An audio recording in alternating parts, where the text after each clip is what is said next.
Sabe aquela fase da infância que a gente recebe cartinha na escola escrito "quer namorar comigo" com a caixinha de sim ou não? Eu sempre fui a garota que marquei não. Essa coisa de namoro pra mim era muito séria e eu tinha muito certo na minha cabeça que se um dia que eu fosse ter um relacionamento seria pra casar, que eu gostaria de casar com meu primeiro namorado. E eu fui muito rígida e muito séria com isso durante muito tempo. Eu lembro que quando eu tinha 12 anos, tinha um rapaz que eu era bem apaixonadinha por ele. Foi difícil segurar as emoções. Ele me pediu um beijo e a gente acabou ficando. E ali ele saiu falando pra todo mundo que só queria ficar comigo uma vez e que tinha ficado comigo porque eu estava desesperada. Aquilo foi traumático pra mim. Eu que já não queria de jeito nenhum ter relacionamento com qualquer pessoa, que era rígida e que o meu primeiro homem seria o meu primeiro namorado e meu primeiro marido, não iria me permitir passar por essa situação. Isso fez eu ficar mais rígida e não querer papo com ninguém. Com 14 anos, eu sempre gostei de ir à igreja, né? Eu tava em casa, tranquila, até que um dia a pastora ligou e falou assim: vou passar na sua casa e vou te buscar porque a gente vai na casa do fulano. O fulano deve ser que era uma pessoa importante pra pastora querer ir lá na casa dele. Eu falei pra ela que eu não ia. Primeiro, porque a minha mãe tinha pedido salgadinhos e eu queria ficar em casa pra comer. Então eu falei pra ela que eu não tinha roupa. Só que ela bateu o pé e falou: "Você vai sim, em 20 minutos estou passando na sua casa pra te pegar". Fiquei meio que sem escolha, tomei um banho, vesti qualquer roupa qualquer e fui. Mas eu tava nem aí pra esse garoto, porque eu não estava nem aí pra nenhum garoto. Essa é a verdade. Chegando lá, a pastora chegando na minha casa, eu vi que não era só eu, tinha outros jovens também. Ela tinha reunido um grupo de jovens para ir na casa desse menino que estava afastado da igreja. Chegamos lá, batemos no portão e a mãe dele abriu a porta pra gente. Ficou muito feliz e contente com a nossa visita, nos acomodou no sofá, começaram a preparar um lanche, estava todo mundo ali e ele estava tomando banho. Estava tomando banho porque ele ia sair, mas por conta de nós termos chegado, ele não ia sair mais, ele ia ter que receber a gente como visita. Quando ele saiu do banheiro, eu lembro de um rapaz alto, branco, com um sorriso magnífico e um cabelo molhado, bagunçado, com uma camiseta molhada da roupa que ele tinha vestido. Ele foi muito educado com todo mundo. Comigo não. Ele não me deu nem oi e nem tchau. Ele cumprimentou todo mundo, mas eu passei ali despercebida para ele. Eu fiquei bastante incomodada com isso. Mas Deus me perdoe, eu não lembro da palavra naquele dia, porque eu me perdi nele, assim. Eu não parava de olhar pra ele, de ver e fiquei encantada, sabe? Fiquei na minha. Por um momento eu senti sede, aproveitei que ele estava na cozinha com a pastora, a mãe dele, e fui pedir água para a mãe dele. Ela me deu água e ele não falou comigo, nem oi e nem tchau. Fomos embora. Eu fiquei com aquele sentimento dentro de mim e eu ia para casa de uma amiga da igreja aquele dia. Inclusive ia dormir na casa dela. E eu não parava de falar dele, fazendo várias perguntas e tudo. Ela percebeu que eu estava interessada por ele e falou: "Vou ver se eu consigo o número do telefone dele". E eu morrendo de vergonha, mas tá, ela tentou sem sucesso, não conseguiu. Tudo bem, o que me restava era encontrar com ele no domingo, que teria culto, se ele fosse, porque como ele estava voltando, talvez ele não iria no culto no domingo, né? E lá eu tava, incomodada, assim, tipo, ai meu Deus, angustiada, porque eu queria muito vê-lo novamente, pra ter certeza se aquilo que eu tava alimentando era o que eu tinha sentido mesmo. Eu lembro que eu sentei lá na frente na igreja, e nesse dia em especial, meu pai e o meu irmão tinham ido até a igreja, e sentaram lá atrás. E toda hora eu ficava, tipo, olhando pra trás pra ver se ele já tinha chegado, ficava olhando pra trás, até que teve um momento que quando eu olhei, eu percebi que ele tava sentado na frente do meu pai e do meu irmão, onde eu não sentei. Mas tudo bem. Eu olhei ali, vi, fiquei super feliz que ele foi à igreja, mas tranquilo. Quando acabou o culto, eu fui falar com a mãe dele, dei um abraço na mãe dele, feliz por ela estar ali. E depois os jovens estavam na porta da igreja conversando, eu aproveitei para chegar. E aí foi quando eu tive coragem de puxar assunto com ele, perguntando se ele já estava no grupo da igreja. E ele me disse que sim, que já. E eu falei, porque eu não vi você. Ele disse, porque você não viu minha foto. Geralmente só vê minha foto quem eu tenho nos meus contatos salvos. Mas que eu poderia pegar o número dele com um amigo e dar um oi se eu quisesse. E eu, tipo, tá bom, beleza, né? Porque como a gente tava fazendo várias coisas na igreja e eu tava sempre ali, talvez eu poderia falar com ele. Mal cheguei em casa, já fui falar com o amigo dele já me passou qual que era o telefone dele e eu mandei uma mensagem. Na hora eu só perguntei pra ele se ele sabia que teria o retiro da igreja e se ele tinha interesse em ir. Deixei meu telefone de canto e fui fazer as minhas coisas, fui viver minhas coisas. Quando eu voltei, tinha 9 mensagens dele. Ou seja, ele era todo marrentinho daquele jeito, só pessoalmente. Porque por WhatsApp, ele era super conversador. E ali nosso papo começou a fluir. A gente começou a se falar e passava horas conversando e a gente conversava sobre tudo. E ele era muito legal, muito gente boa, muito gentil, tipo, sério, muito encantador. E depois desse dia, nós começamos a nos ver no domingo, no culto, e a pastora, ela sempre inventava coisas. Ou a gente ia para casa de algum jovem fazer alguma coisa, ou a gente fazia pizzada, a gente fazia encontros, a gente fazia células. Ela sempre inventava alguma coisa para ocupar os jovens e manter os jovens ali unidos, ocupados e juntos. Então eu e ele, a gente passou o mês inteiro se vendo. Além dos encontros com a pastora, os cultos de domingo. A gente se via muito e a gente estava cada vez mais próximo, cada vez mais junto, cada vez mais unido, sabe? Eu lembro que, inclusive, no mês de fevereiro foi um mês que a gente quase não se viu, sabe? Tipo, a gente quase não teve, assim, esse contato. Porém, a gente não deixava de se falar. Até que ele me convidou para o aniversário dele. O aniversário dele seria de 18 anos. No mês que a gente se via muito, teve um dia assim, que ele foi embora e na hora que ele foi embora, na hora que ele se despediu, ele tipo me deu um selinho assim, sabe? Mas foi só isso. A gente nem voltou a falar sobre isso, a gente nem voltou a se beijar novamente, sabe? Só tinha acontecido, porque a gente realmente estava muito entrosado. No mês que a gente ficou sem se ver tanto, a gente continuava se falando muito. E quando ele me chamou pra ir no aniversário dele, eu fiquei muito entusiasmada. E assim, detalhe, eu contava e conversava tudo com os meus pais, das nossas saídas, das nossas conversas, que eu, tipo, achava ele bacana, achava ele legal, que ele era o jovem da igreja que eu gostava, então os meus pais estavam sabendo disso. Quando foi pro aniversário dele, eu lembro que eu trabalhava de babá, então eu já tinha meu dinheirinho. E pedi pro meu pai me levar no centro da cidade pra eu poder comprar um presentinho pra ele. E aí meu pai me levou pra comprar, foi me levar. Eu lembro que chegar no aniversário dele foi um caos, porque a gente ficou perdido no bairro, rodando pra lá e pra cá, e não sabia onde era, eu fui ficando estressada, sabe?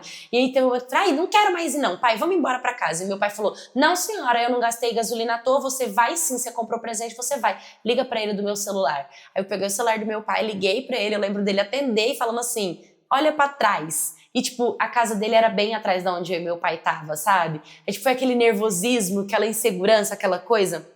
E aí eu lembro que eu desci do carro e ele, tipo, estendeu a mão pra cumprimentar meu pai e meu pai meio que, tipo, cumprimentou ele assim com a cabeça e foi embora. Meio seco. Acho que meu pai tava com ciúmes da situação. Mas, enfim, entrando na casa dele, na hora que eu entrei, já a tia dele olhou e falou assim, então essa é sua namoradinha e tal. Nossa, eu fiquei vermelha de vergonha naquele dia. Lembro da gente sentado no sofá, ele queria me beijar, mas tinha 2 primos dele sentados e eu falei, tipo, aqui não.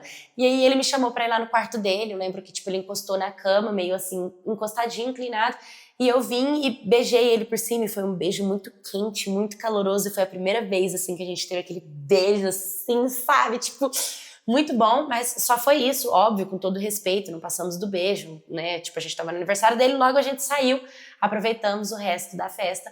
E depois desse dia, eu cheguei em casa super feliz, porque eu tinha perdido meu bebê com um cara incrível que eu tava gostando, e contei pra minha mãe, porque como eu disse, eu contava tudo pros meus pais. E aí minha mãe bateu o pé e falou, como assim? Como assim ele te beijou de língua? Amanhã ele vai ter que vir aqui te pedir namoro. E eu falei, tipo, mãe, não, calma, tipo, a gente acabou de ficar. E fiquei com muito medo também de acabar tudo que a gente tava vivendo, porque ele teria que namorar comigo. Mas a minha mãe insistiu e eu tive que, né, ela bateu o pé, eu tive que conversar com ele, explicar da vontade da minha mãe. E pasme, ele falou tranquilo. No outro dia, ele chegou na minha casa com a mãe e o pai dele pra pedir namoro pro meu pai e pra minha mãe. E um detalhe, eu fiz aniversário uma semana depois do aniversário dele. Então, tipo, eu fiz 15 logo depois do meu primeiro beijo. E aí ele me pediu em namoro e nós começamos a namorar. Tudo certinho, claro, com a supervisão dos nossos pais, tudo muito bonitinho, aquele mar de rosa, aquela alegria, aquela felicidade. Com 15 anos a gente continuava indo na igreja, a gente continuava fazendo as nossas coisas. Até que minha mãe, do nada, começou a implicar com o relacionamento. Começou a desmerecer ele, começou a implicar, começou a falar um monte de coisa. Olha, eu lembro que ele chegou com as nossas alianças, ela olhou na cara dele e falou, pra que isso? Vocês não vão durar nem 6 meses.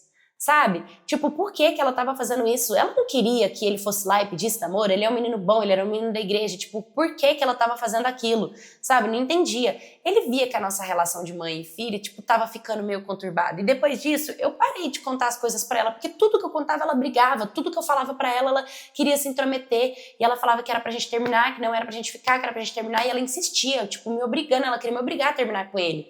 Sabe? Só que não tinha porquê. Eu lembro que uma vez eu e ela brigamos muito feio. Eu fiquei com raiva, peguei um ônibus e fui lá pra casa da minha avó. Falei, nossa, eu vou ficar na casa da minha avó por um tempo, minha mãe e eu tá brigando muito. E eu contei isso pra ele, até falei pra ele, tipo, que eu tava com muita vontade de comer miojo. E minha mãe tava também lá na casa da minha avó, porque ela foi atrás de mim.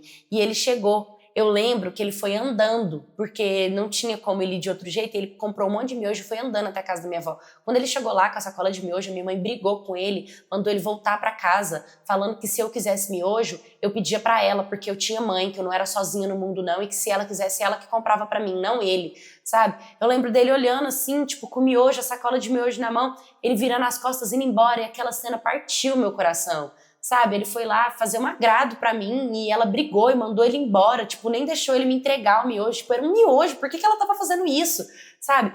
E ela brigava muito, enfim, acabou que eu tive que conversar com ele e fui obrigada a terminar meu relacionamento com ele. Acabei terminando a relação porque minha mãe não aceitava. Terminei meu relacionamento com ela, fiquei muito abalada, muito abatida, porque era uma relação que tinha tudo pra dar certo, que tava indo certo, que tava bom, por que que eu tinha que terminar? Sabe? Parecia que era simplesmente para massagear o ego dela ou para provar que ela tinha poder sobre a nossa relação, poder sobre a minha vida. E ela tinha, de certa forma, porque ela era minha mãe, eu não queria desrespeitar, sabe? No outro dia era aniversário de um primo que, inclusive, estava marcado de eu ir com o meu namorado. Mas eu nem quis ir, eu falei, não vou ficar em casa, eu vou ficar de boa, não quero ir. Minha mãe foi, eu acabei não indo, meu ex-namorado também não foi, e quando ela voltou com bolo de aniversário, sabe? E ela trouxe uma fatia pra mim e uma fatia pra ele, pro meu namorado. E ela falou, liga pra ele, fala pra ele vir aqui comer o bolo. Eu fiquei meio assim, mas ao mesmo tempo eu fiquei feliz, mas sem entender por que que minha mãe tava fazendo isso. Liguei pra ele e ele foi lá em casa conversar. Comeu o bolo, a gente teve horas e horas de conversa. E aí, né, eu peguei e acabei voltando com ele sem contar, ou sem pedir pra ela, ou sem pedir do consentimento dela. Só voltei e decidi que aí com os dias eu comunicaria a ela que eu e ele tínhamos voltado. E foi isso que aconteceu, né? Porque eu não tinha mais aquela coisa com ela de contar tudo pra ela. Ela começou a ficar muito rígida depois do relacionamento. E isso afastou muito a nossa relação. Quando eu comuniquei pra ela, ela falou que tudo bem, que a gente poderia voltar, mas se a gente terminasse novamente, seria pra nunca mais. Sabe? Então, ela que fez a gente terminar. Por a gente não teria terminado antes. Mas ok, voltamos e continuamos tendo a nossa vida. E nisso, quando eu fiz 16 anos, ele estava com 19, ela recebeu uma proposta para mudar e ela falou que mudaria e que não me deixaria para trás, que eu teria que ir embora junto com ela. E aquilo foi desesperador, não quero ir embora, pelo amor de Deus. E ela falou, não, mas você não pode ficar com ele. Até porque eu não vou deixar minha filha com a pessoa e tal. E na cabeça da minha mãe, ela falou que não ia deixar a filha virgem, sabe, pra trás. Só que eu perdi minha virgindade com ele com 15 anos, que foi perfeito. Só que eu não podia contar pra ela, porque senão ela ia, sei lá, o que ela era capaz de fazer. Não tinha mais aquela confiança de contar as coisas pra ela, sabe? Mas a gente já tinha uma vida sexualmente ativa há um ano antes dela falar isso, sabe? A gente já tinha isso dentro da nossa relação. E aí foi quando eu conversei com ele sobre isso. E aí ela meio que exigiu, tipo, só me deixaria ficar com ele se a gente casasse. E ele falou que sem problema nenhum. A primeira coisa que ele fez foi ir lá pedir minha mão em casamento pra minha mãe e pro meu pai, entendeu? Já eles meio que não tinham o que falar, me emanciparam. E eu casei com 16 anos e ele tinha 19. Nós moramos na casa da minha sogra, porque meus pais mudaram de cidade, enquanto a gente construía a nossa casa. Então, de pouquinho a pouquinho, a gente conseguiu construir a nossa casa. Nessa época, ele deu entrada num carro, né? Deu entrada numa moto, depois num carro, a nossa casa. E, bom, atualmente, hoje, eu tenho 19 anos de idade, ele tem 22, tem 5 anos que nós estamos juntos dessa relação, sabe? E eu cumpri com o combinado de ele ser o meu primeiro namorado, o meu primeiro marido, o primeiro homem que me viu de vários jeitos, de vários formatos, e que eu espero que seja uma relação duradoura. É um relacionamento de muita reciprocidade, de muito amor. Minha sogra e meu sogro me têm como filha, assim, sabe? Me tratam com muito carinho. Eu e ele temos muitos planos para o futuro, inclusive um dos nossos planos é ter filhos, que nós não temos ainda, mas está aqui escrito que a gente quer chegar lá um dia. E a nossa felicidade é saber que ninguém conseguiu separar a gente, sabe? Porque quando duas pessoas realmente querem, quando duas pessoas fazem questão, elas vão lutar em prol disso. Pode todo mundo tentar separar, pode ser o mundo inteiro contra. Se duas pessoas querem estar juntas, elas vão estar juntas e elas vão conseguir realizar esse sonho. Eu sou um sonho realizado, sabe? Eu vivo a minha felicidade. E hoje, eu entendo a minha mãe ter implicado e querer que a gente termine, mas no fundo, eu agradeço que ela forçou esse casamento. No fundo, eu agradeço que ela quis que eu casasse para poder ficar com ele, porque hoje eu sou muito feliz na relação que eu tenho. Oi, My Cats, tudo bem com vocês? Bom, hoje eu trouxe essa história porque eu acho muito bonito, né? Primeiro amor, primeiras vezes, quando vocês conseguem dar certo. Não vou gorar a relação dizendo vocês são muito novos, tem muita coisa pra viver. Eu espero do fundo da minha alma que vocês consigam passar por todas as fases da vida juntos, sabe? Que a dúvida, que o sentimento de negação, que o sentimento... que ele não exista dentro de vocês, que vocês construam um lar de muita paz, de muita felicidade, que vocês tenham filhos, que vocês possam ser muito, muito felizes e provar para o mundo inteiro que o amor verdadeiro existe, que primeiras pessoas, primeiro namorado existe, né? Você já se prova isso todo dia, namorando casada com um cara que você falou que queria que fosse seu primeiro namorado. E uma coisa que eu acho muito interessante dessa história, quando ela fala sobre não contar mais as coisas para os pais, né? Pelo que eu entendi da história, você tinha uma base muito sólida ali com seus pais, uma boa criação, comunicava tudo pro seu pai e pra sua mãe, gostava da opinião deles, né? Gostava do que eles falavam, mas chegou um certo momento em que essa confiança ela foi quebrada, né? Que a rigidez de uma das partes fez com que você se afastasse. E é muito importante nós como pais e como filhos, a gente analisar isso. Você tem uma mãe que é flexível, uma mãe que te escuta, uma mãe que te ama, você conta suas coisas, ela não briga com você, não hesite em contar toda vez que acontecer alguma coisa que você não precise passar por situações sozinhas, sabe? Eu contei uma história aqui no canal que a filha tinha um relacionamento bom com a mãe, mas ela passou uma situação na escola e não teve coragem de contar pra mãe, né? E é nessas horas que a gente tem que contar, porque mãe, quando ela te cria dentro desse abraço, é pra ser abraçada, aperta, tá entendendo? Agora eu entendo quando uma mãe se torna mais rígida, ela acaba gorando a relação, falando que não vai dar certo, desejando o mal da relação, né, contrariando, decepcionando o próprio filho, automaticamente isso vai criar um distanciamento. Por isso é muito importante a gente torcer pela felicidade dos nossos filhos. A gente tá vendo que não é uma relação feliz, que não é uma relação boa, a gente usar as palavras certas, porque mãe e pai têm poder de abençoar uma relação, assim como muitas vezes acaba amaldiçoando também. Então usar as palavras certas para trazer conforto, para trazer carinho e para trazer esse filho para perto, né, para poder tirar ele desse mundo e não empurrar ele para dentro desse mundo. Se você também tem uma história de primeiro amor, se você também casou com seu primeiro namorado, se você também tem uma história de superação, de aceitação dentro da sua família, de um casamento feliz, me mande para eu contar no Histórias, canal de Paula, gmail.com. Curta, comenta, compartilha, se inscreva. Um beijo e até o próximo vídeo.